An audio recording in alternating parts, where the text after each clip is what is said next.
Ya, para pendengar kita nampaknya sudah terhubung dengan Bang Dula di ujung telepon sana. Sudah Bang Fahri? Oh, sudah terhubung ya. Assalamualaikum Bang Dula.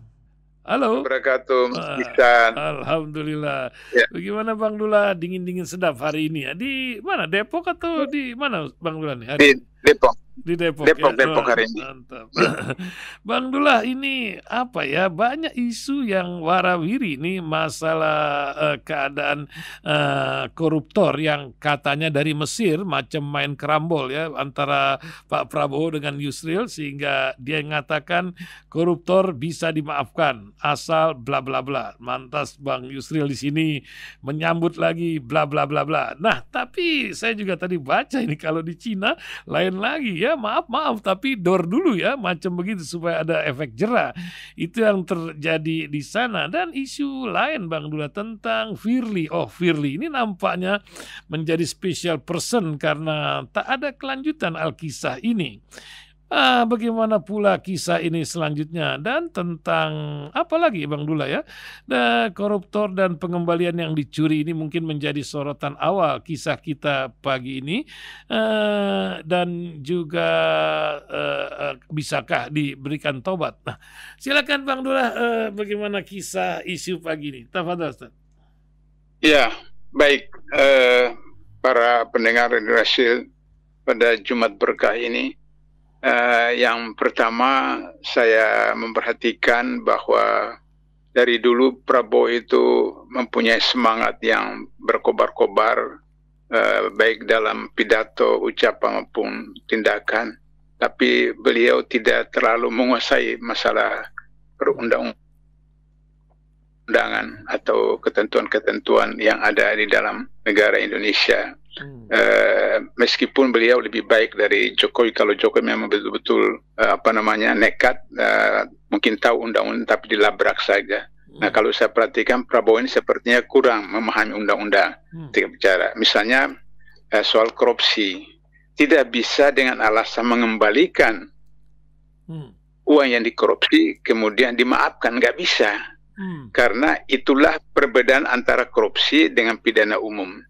Korupsi disebutkan sebagai kejahatan luar biasa, extraordinary crime, karena hukuman kalau dalam pidana itu penjara, hukuman dalam perdata itu ganti rugi. Kalau korupsi itu gabungan, selain penjara juga ganti rugi, seperti itu. Sehingga dengan begitu, kalau dalam kasus korupsi dalam Undang-Undang Tipikor dikatakan bahwa mengembalikan kerugian keuangan negara atau mengembalikan uang yang dikorupsi tidak menggugurkan pidana. Tidak menggugurkan pidana.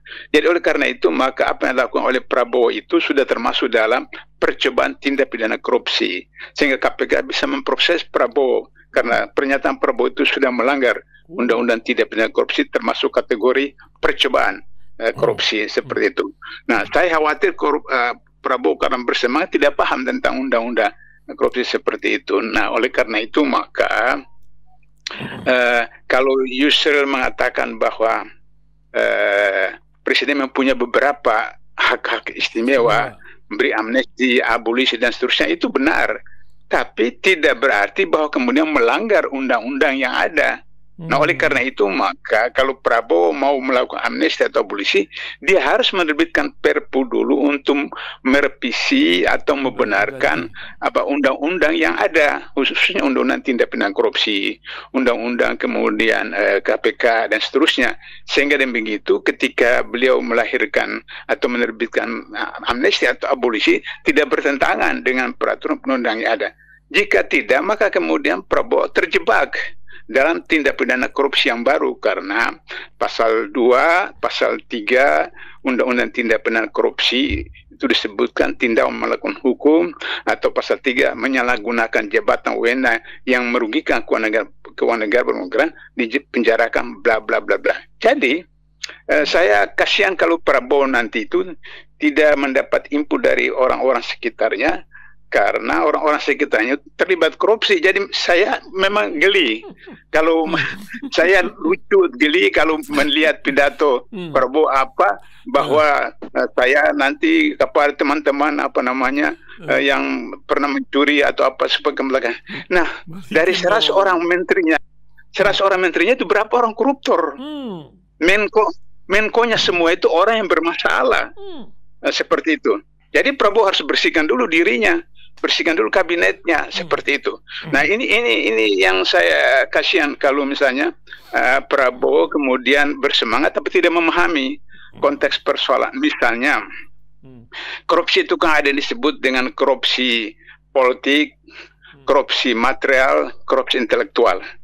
Korupsi politik yang sekarang dilakukan Prabowo adalah PPN 12%. Itu korupsi politik. Korupsi politik itu. Kenapa? Karena disebutkan oleh para pejabatnya bahwa PPN 12% itu hanya untuk barang-barang tertentu. Tidak semua. Padahal ini bertentangan dengan undang-undang harmonisasi sistem perpajakan. Di mana undang-undang harmonisasi sistem perpajakan itu menganut sistem single harga, single tarif, sehingga tidak bisa ada harga barang ini sekian, harga barang ini berbeda. Tidak bisa. Dalam undang-undang harmonisasi sistem perpajakan itu mengenal sistem single tarif, termasuk PSN, termasuk PPN, seperti itu. Jadi ini yang kemudian masyarakat kemudian seakan-akan terhibur. Oh, kalau kita beli beras, beli sembako, beli gula, apa tidak kenal. Padahal dalam undang-undang harmonisasi sistem perpajakan tidak ada pengecualian, harus single tarif, seperti itu. Nah, ini yang disebut dengan korupsi politik. Nah, Prabowo sadar nggak bahwa itu yang beliau lakukan itu korupsi politik, seperti itu. Nah, ini yang saya harap bahwa ya memang Menko-Menko yang menyarankan, Menko-Menko semua terlibat korupsi, punya kasus semua di KPK, seperti kasus di Kejaksaan Agung. Erlangga itu punya kasus berapa? Kemudian yang Ketua Umpan itu punya kasus berapa? Yusri punya kasus berapa? Dan semua itu punya kasus. Jadi sehingga kemudian kalau misalnya mengajukan persetujuan ke DPR, otomatis DPR setuju. Karena DPR setuju. Mereka kemudian mereka welcome. Mereka welcome. Alhamdulillah. Kita seperti misalnya kasus salah seorang calon pimpinan KPK ketika fit and proper test, dia katakan bahwa tidak boleh ada OTT. Tidak ada lagi OTT. Oh, terang aja anggota DPR semangat karena mereka yang selalu jadi sasaran OTT. Karena itu dia terpilih jadi pimpinan KPK lagi, seperti itu. Nah, oleh karena itu jadi saya lihat bahwa Prabowo ini tidak menguasai persoalan secara menyeluruh tentang korupsi, sehingga beliau mengatakan bahwa OTT harus terus, tidak boleh seperti. Tapi kemudian beliau mau mengatakan bahwa membebaskan orang yang korupsi, dikasih diam-diam dikembalikan. Itu kembalikan diam-diam kepada Prabowo. Prabowo itu nanti kemudian dikenakan pasal money laundering. Dalam undang-undang money laundering itu kan Mas Ihsan tiba-tiba kemudian datang uang masuk ke rekening Mas Ihsan, tidak tahu dari mana, terus Mas Ihsan, oh ini alhamdulillah ada rezeki 1 miliar, seperti itu. Itu undang-undang money laundering, itu Mas Ihsan kena seperti itu. Seperti itu. Jadi seharusnya kan Mas Ihsan laporkan kepada instansi terkait, apakah polisi ini ada uang saya tidak tahu dari mana, ini tiba-tiba datang, seperti itu. Nah, jadi Prabowo kalau diam-diam menerima itu, maka Prabowo yang kena money laundering, seperti itu. Karena menerima uang yang tanpa kan uang negara itu kan masuk ke Kementerian Keuangan. Kementerian Keuangan itu kan harus dilaporkan seperti itu. Nah, apakah pendapatan pajak atau pendapatan non pajak itu harus dilaporkan seperti itu. Nah, sehingga demikian ini yang jadi masalah. Dalam kaitan dengan Cina itu memang Cina presidennya yang kapan itu mengatakan sediakan 100 peti mati, 99 buat koruptor, 1 peti buat dirinya sendiri. Nah, kalau misalnya Prabowo mau melakukan itu, berarti Prabowo sudah menyediakan juga 1 peti buat dia kan, berdirinya, karena kabinetnya juga begitu, dia juga seperti itu, menangkap dirinya sendiri seperti itu. Nah, oleh karena itu, tapi pengalaman saya ketika saya ke Cina, ke Beijing tahun 2013 atau 2012 kalau begitu, itu saya menemukan bahwa yang dipancung di sana di Cina itu itu oposisi. Oposisi. Jadi bukan orang partai komunisnya, tapi oposisi. Tapi memang ada dampaknya terhadap orang-orang yang berada dalam partai seperti itu. Tapi pengalaman saya di KPK bahwa Cina juga pernah datang ke KPK berkonsultasi tentang bagaimana keberhasilan KPK di dalam melakukan pemberantasan korupsi, di mana kemudian KPK sebenarnya fokus pada pencegahan. Tapi kan wartawan-wartawan itu tidak menjadi seksi kalau memberitakan pencegahan. Mereka kalau seksi itu memberitakan siapa ditangkap, siapa dan pengalaman ketika saya melakukan satu program pencegahan, mengundang beberapa wartawan datang ke tempat saya itu cuma berapa orang, sementara di tempat yang penindakan itu puluhan orang di sana. Jadi mereka lebih ramai di tempat penindakan, siapa yang ditangkap dan apa. Sedangkan di tempat saya menjelaskan soal pencegahan itu tidak terlalu banyak wartawan yang datang. Jadi itu juga kesalahan masyarakat seperti itu, sehingga demikian maka sebenarnya hasil pencegahan KPK itu juga cukup sebenarnya signifikan, cuma tidak dipublikasikan secara luar biasa oleh masyarakat. Misalnya bagaimana kemudian semua penyelenggara negara harus lapor LHKPN, itu prestasi pencegahan dari KPK. Kemudian semua harus punya NPWP. Dulu anggota DPR nggak ada punya NPWP, tidak ada NPWP. Tidak ada punya NPWP. Nah, sekarang itu harus punya NPWP karena mau misalnya terima honor, terima ini apa semacam itu harus punya, harus ada NPWP. Kemudian dulu tidak ada pakai kinerja seperti itu. KPK memperkenalkan sistem kinerja. Dulu itu kan istilahnya apa namanya, pandai goblok pendapatan sama seperti itu. Jadi mau masuk 100 hari, masuk 50 hari, masuk berapa hari, tetap saja gaji bulan depan keluar, kalau 5 juta, ya 5 juta. Nah, kalau di KPK tidak menetapkan, tidak bisa, harus ada kinerja, ada KPI. Sehingga demikian, kalau di KPK itu kan 3 hari tidak masuk berturut-turut, tanpa alasan syar'i, langsung dipecat 3 hari. Nah, kalau di ASN itu kan 28 hari, 29 hari tidak masuk, hari ke-30 masuk. Nah, tidak apa-apa. Tidak dipecat seperti itu. Nah, karena itu maka KPK memperkenalkan sistem KPI, Key Performance Indicator. Sehingga demikian maka kemudian seseorang mendapat penghasilan sesuai dengan prestasinya. Saya kenapa dorong dan setuju konsep KPK ini, karena memang Al-Quran menyebutkan seperti itu. La yukallifu nafsan illa usaha. Allah tidak memberikan sesuatu kepada hambanya kecuali yang mampu dia laksanakan. Jadi ayat itu menjelaskan bahwa kalau misalnya orang kampung saya mengatakan kalau bangun subuh rezeki banyak, kalau bangun siang rezeki dipatok ayam, seperti itu. Artinya bahwa makin banyak kerja, makin banyak hasil dapat. Malas kerja, ya seperti itu. Nah, jadi itu beberapa langkah-langkah pencegahan yang seperti itu.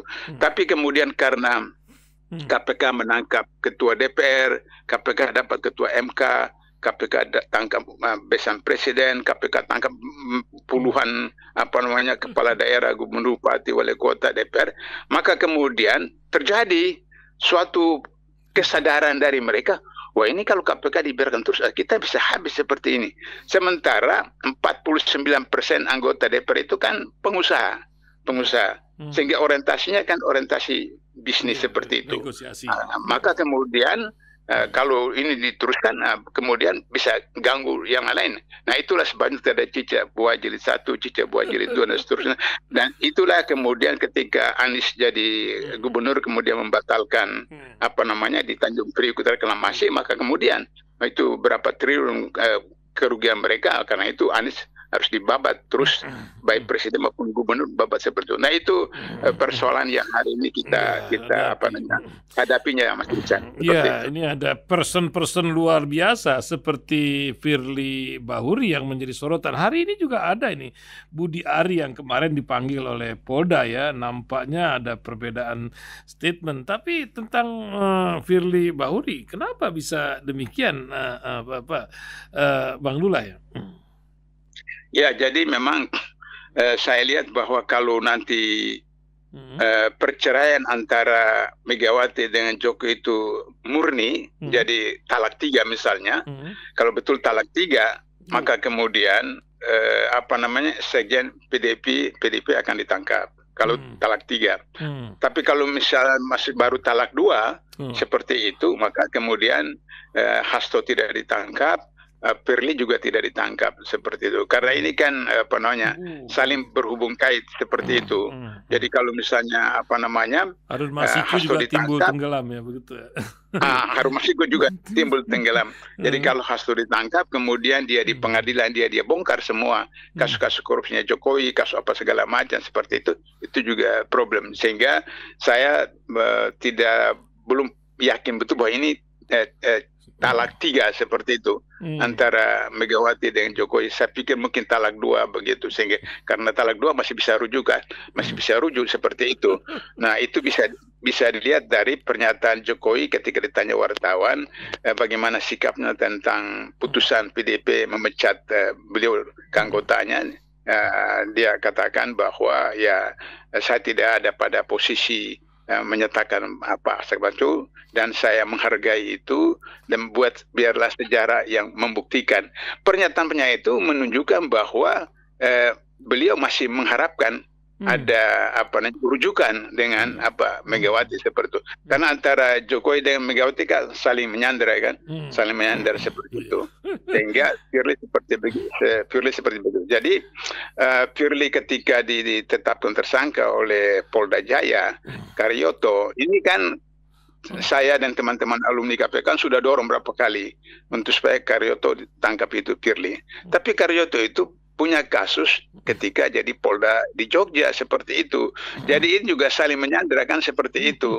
Sehingga demikian maka kemudian oleh karena itu maka saya menyarankan kepada Prabowo itu, kalau memang Prabowo betul-betul serius memberantas korupsi, dia terbitkan Perpu untuk kembali kepada undang-undang KPK yang lama, kemudian menarik Novel Baswedan dengan 57 temannya di Polri itu masuk lagi KPK, maka akhirnya meskipun ketua KPK yang baru sekarang itu orang Jokowi, tapi kalau undang-undang KPK lama dan Novel Baswedan dan teman-temannya masuk, maka pimpinan KPK yang baru, ketua KPK baru tidak bisa berbuat banyak. Maka KPK akan kembali kepada citra yang seperti sebelumnya, sehingga konsep Prabowo untuk bisa kemudian memberantas korupsi itu bisa berjalan. Jika tidak, maka kemudian ya berulang lagi sejarah seperti Jokowi, sampai kemudian nanti Gibran jadi presiden, sudah itu Gibran jadi presiden, kemudian Kaisang jadi wakil presiden, kemudian Bobi Nasution jadi wakil presiden, dan seterusnya sampai kemudian 2045 dikuasai oleh rezim Jokowi. Begitu Mas. Luar biasa. Ini ada pendengar ini ya, Bang Henry ini, ada Bang Henry ini kirim, tanyakan ke Bang Dula, ini kok KPK ada yang lucu katanya. Ada 2 tersangka urusan CSR Bank Indonesia kok diralat sekarang jadi belum ada. Ini kan belum pernah kejadian sebelum ini. Begitu Bang Dula ya. Iya, jadi sebenarnya kesalahan baik KPK pun BI itu bukan BUMN atau bukan perusahaan. Kalau dia perusahaan atau BUMN ada CSR-nya. Tapi BI itu lembaga negara. Jadi lembaga negara sama kan sejajar dengan kementerian. Itu tidak ada CSR. Tidak CSR. Itu kesalahan BI. Sehingga demikian maka kemudian sudah benar KPK pada awal itu kemudian mau memeriksa BI. Itu sudah benar. Karena itu BI melanggar jadi terkena pasal 2 undang tidak benar korupsi seperti itu. Tapi ketua KPK yang sekarang kan orang Jokowi. Ketua KPK sekarang orang Jokowi. Nah, sehingga demikian bisa saja kemudian dengan orangnya Haji Isam yang bos batubara Kalimantan Selatan itu, sehingga kemudian bisa saja kemudian seakan-akan tapi kan Direktur BI kan sudah konferensi pers akan kerjasama dengan KPK, kemudian seperti itu. Berarti kan proses itu sudah berjalan. Nah, kalau misalnya kemudian KPK meralat, itu berarti bahwa ada intervensi masih melalui ketua KPK yang baru seperti itu. Nah, jadi oleh karena itu maka seharusnya KPK harus berjalan terus, karena memang BI melakukan kesalahan secara prosedural, karena itu bukan jobnya BI. Kalau BUMN, BUMD ada CSR-nya, tapi kalau lembaga negara, kementerian itu tidak ada CSR-nya seperti itu. Itu Mas Ihsan. Ya. Wih, luar biasa hari ini. Nah, Bang Dullah, ini kan hari Jumat berkah yang luar biasa. Jadi orang ini kadang-kadang tah macam kalau di Cina kan ya langsung dipindahkan alam ya walaupun dia ateis. Tapi kalau kita orang beragama, kadang-kadang ini kan wah macam kemarin itu di UIN lagi ya. Ini macam lupa akan akhirat gitu, Bang Dullah. Mungkin bisa kasih ingatan bahwa hidup kita ini akan menjadi hisab di yaumil akhir. Tapi banyak orang yang sangat lupa atau cemana lah ya, mau ngomong ini susah kali kita ini mengingatkan orang. Mungkin Bang Dullah bisa mengingatkan setidaknya pendengar radio silaturahim lah. Kan kata Ustadz itu kalau sekali dua kali aib orang masih ditutup. Kalau berkali-kali nanti dibuka, datanglah itu tangkap tangan gitu. Silakan Bang Dullah. Iya, jadi memang korupsi itu saya biasa bilang sama dengan zina. Sama dengan zina. Karena zina itu dia kiai, dia ustadz, ulama. Kalau di depan dia ada perempuan telanjang, dia juga kemudian lupa semua seperti itu. Begitu juga korupsi. Nah, oleh karena itu maka kenapa kita dalam sholat disunahkan habis salam beristighfar. Dalam hadis disebutkan Nabi satu hari itu 50 kali beristighfar. Hadis yang lain mengatakan Nabi itu 70 kali beristighfar. Nah, Nabi yang sudah dijamin oleh Allah sebagai khatam Nabi saja itu beristighfar 50 sampai 70 bahkan sampai 100 kali. Nah, kita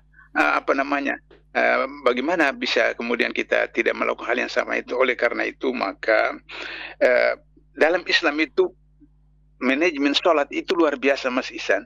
Ada proses evaluasi, ada proses penghisaban. Artinya tadi subuh saya habis salam, istighfar, mengevaluasi apa yang dilakukan waktu Isya sampai subuh. Apakah kemudian waktu saya jam 2 atau jam 3 atau jam 4 saya bangun untuk kemudian tahajud atau witir. Nah, nanti waktu Jumat nanti, bagi ibu-ibu waktu salat zuhur, itu menghisap, mengevaluasi apa yang saya lakukan tadi subuh sampai zuhur ini atau Jumat. Begitu nanti asar juga begitu. Jadi sebenarnya orang Islam itu kalau memahami konsep Islam, memahami konsep salat, satu hari dia mengevaluasi, satu hari dia menghisap 5 kali sehari. Kalau dalam pemerintahan kan itu ada triwulan, ada tahunan, ada 5 tahun evaluasi kinerja kan. Nah, kita satu hari 5 kali. 5 kali minimal. Nah, problemnya adalah kita tidak memahami konsep sholat kita. Dalam ayat Al-Quran disebutkan inna sholata tanha anil fahsya'i wal munkar. Sesungguhnya salat itu mencegah seorang dari pekerjaan keji dan mungkar. Tapi ayat lain juga mengatakan fawailul musallin. Neraka bagi orang yang sholat. Nah, ini kan seakan kontradiksi kan dua ayat ini. Nah, kenapa dalam surat Maun itu disebutkan fawailul musallin, neraka bagi orang yang sholat? Karena sholatnya tidak khusyuk. Sholatnya ria, sholatnya ingin dipuji di depan calon mertua, belum waktu zuhur sudah azan seperti itu, misalnya seperti itu. Nah, di depan orang, tempat masjid apa itu khusyuknya luar biasa, tapi kemudian keluar dari masjid, keluar dari musala, lampu merah juga tabrak seperti itu. Jadi Allah ditinggalkan di masjid, Allah ditinggalkan di musala, Allah tidak dibawa kemana-mana. Jadi problemnya, simpulannya adalah bahwa terjadi seperti di Makassar, terjadi di Kementerian Agama dan itu karena pelaksanaan agamanya itu ritual, bukan secara substantif dalam kehidupan sehari-hari. Sebagai penutup, para sahabat bertanya kepada Aisyah, bagaimana akhlak Rasulullah? Kata Aisyah, akhlak Rasulullah itu adalah Quran. Artinya bahwa Rasulullah itu Quran yang bergerak, Quran yang berjalan. Nah, bagaimana mulai dari hari ini kita jadikan diri kita sebagai Quran yang bergerak, apakah naik kendaraan, apakah menggunakan kendaraan, apakah di kantor, di mana saja, di kebun, di pasar, seperti Quran. Dan sehingga demikian jadi pedagang jujur, jadi ASN disiplin dan seterusnya. Jadi suami juga jujur, istri jujur, anak dan seterusnya. Saya kira itu Mas Ihsan. Barangkali itu modal kita ya. Insyaallah. Syukran Ustadz Bang Dullah. Khutbah Jumat di mana hari ini Bang Dullah? Rencana? Di Anikma Cibubur itu. Oh, dekat sini ya. Oh ya. Iya. Masjid Anikma ya, Citra Grand sini ya. Mampirlah sini Bang Dullah kalau sempat gitu. Kita makan di makan bawah pohon sini. Depan Rasil ada rumah makan enak, makan bawah pohon. Ya. Terima kasih Bang Dullah. Assalamualaikum warahmatullahi wabarakatuh. Waalaikumsalam warahmatullahi wabarakatuh.